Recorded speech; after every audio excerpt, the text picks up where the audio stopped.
bisa dijelaskan Pak tentang kasusnya Vina yang lagi viral ini Pak? Dari kacamata Bapak sendiri itu melihatnya seperti apa? Oh iya, terima kasih rekan-rekan. Jadi kalau kita menyoroti kasus yang terjadi di Cirebon, ya kebetulan saya dari Cirebon, karena kenapa kita tidak ikut? Karena ini kan sudah, kalau kita bicara yuridisnya, mohon maaf, jadi kita sama-sama tahu polisi menetapkan tersangka itu tentunya dengan dua alat bukti. Ini kan menjadi kejanggalan memang. Kenapa ditetapkan tersangka, tapi orangnya nggak tahu? Ini kan yang lagi viral itu, kok orang ditetapkan tersangka kok nggak tahu siapa orangnya. Ada namanya tapi tidak ada orangnya. Jadi itu hal yang mustahil sebenarnya. Kalau menurut saya ya tinggal profesionalismenya penyidik. Sekarang sudah ada ketangkap katanya, kemudian selagi viral. Sekarang tinggal profesionalnya teman-teman yang pengacaranya, teman-teman pengacara, silakan aja buktikan bahwa apa yang dituduhkan, apa yang kemudian disampaikan oleh penyidik itu tidak benar. Saya rasa itu ini perlu kesigapan, kecerdasan teman-teman yang mengawal kasus ini. Saya rasa itu.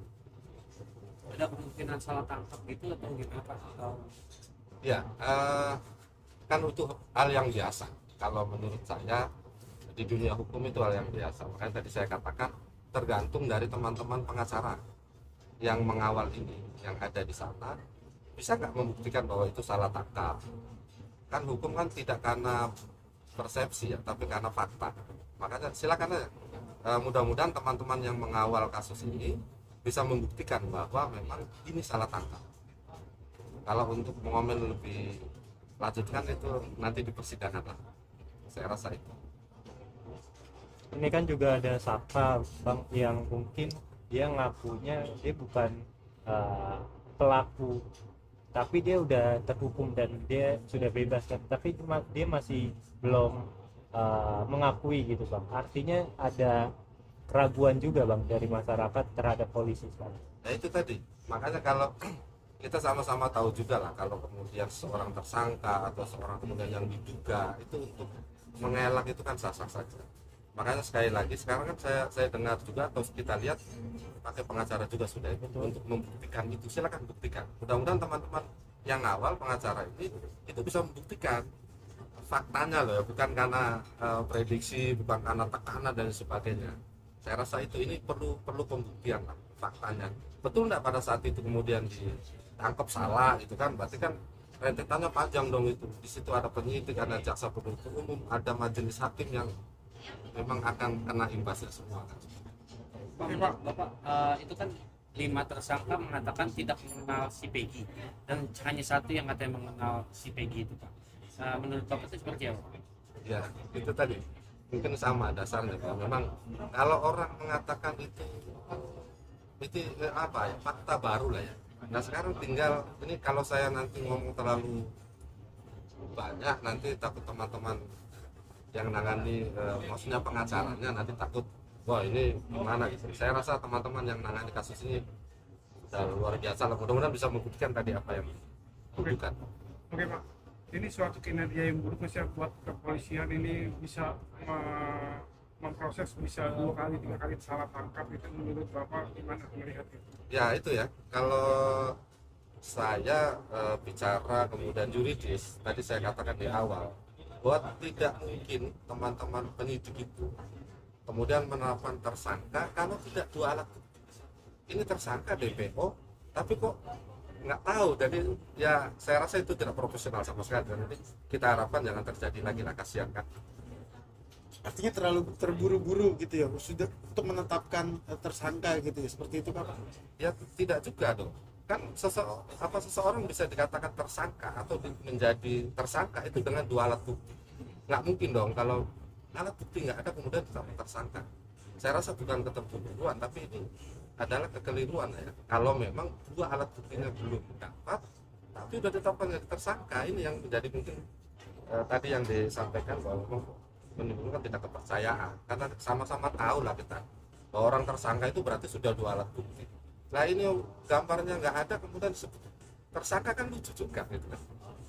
Pak, artinya ini suatu kan sempat satu tersangka sempat dinyatakan bersalah dan ternyata dia itu tidak bersalah.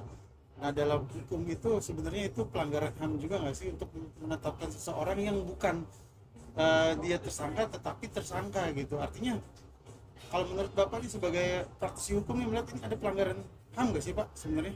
Ya, tadi sama ya, mungkin jawaban saya sama. Jadi dibuktikan dulu bahwa apa yang disampaikan oleh yang sekarang sudah keluar ya dari diputus kemarin, dibuktikan dulu bahwa memang dia tidak bersalah, karena ada aturannya juga. Kalau sampai itu terjadi, ya mohon maaf, ini kan rentetannya kemana-mana, ini udah menyangkut nasib orang kan, kasihan. Jadi dibuktikan dulu lah.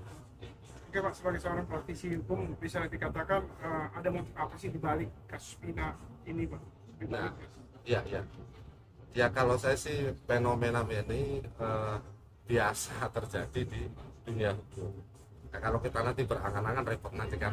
Yang jelas pengacaranya harus membuktikan apa yang sudah dituduhkan oleh kliennya mereka itu bahwa itu tidak benar. Baik yang sekarang tersangka baru atau yang tadi dikatakan udah jadi tersangka, udah malah menjalani hukuman, itu harus dibuktikan bahwa memang itu tidak benar. Saya rasa itu. Kalau fenomenanya ya biasa sih, dunia hukum memang seperti itu sering terjadi di mana-mana. Cuman ini yang viral ini aja, saya harapkan juga ini jadi pelajaran lah. Yang lainnya jangan sampai terjadi kan. Oke Pak, untuk supaya tidak terjadi pegi-pegi lain, saran atau masukan dari Bapak apa support? Ya saya harapkan profesional, lebih profesional lagi teman-teman penyidik dalam menangani suatu perkara, suatu kasus. Jangan kemudian ada korban-korban lagi. Profesional lah intinya, jangan sampai kemudian kalau terjadi ini kan ini luar biasa. Intinya saya mohon juga dan berharap supaya Pak Kapolri mungkin ya ini untuk pelajaran, kalau memang ini ada terjadi kesalahan ya ditindak lah, jangan pandang dulu lah bahwa dikasih pelajaran, nggak boleh lah seperti ini. Kasihan kalau, tapi dalam tanda petik ya, kalau memang bisa membuktikan bahwa apa yang dituduhkan oleh polisi itu tidak benar.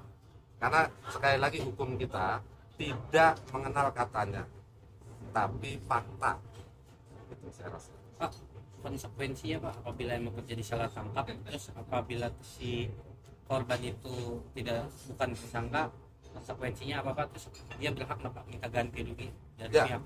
Baik, diatur di dalam KUHP kita.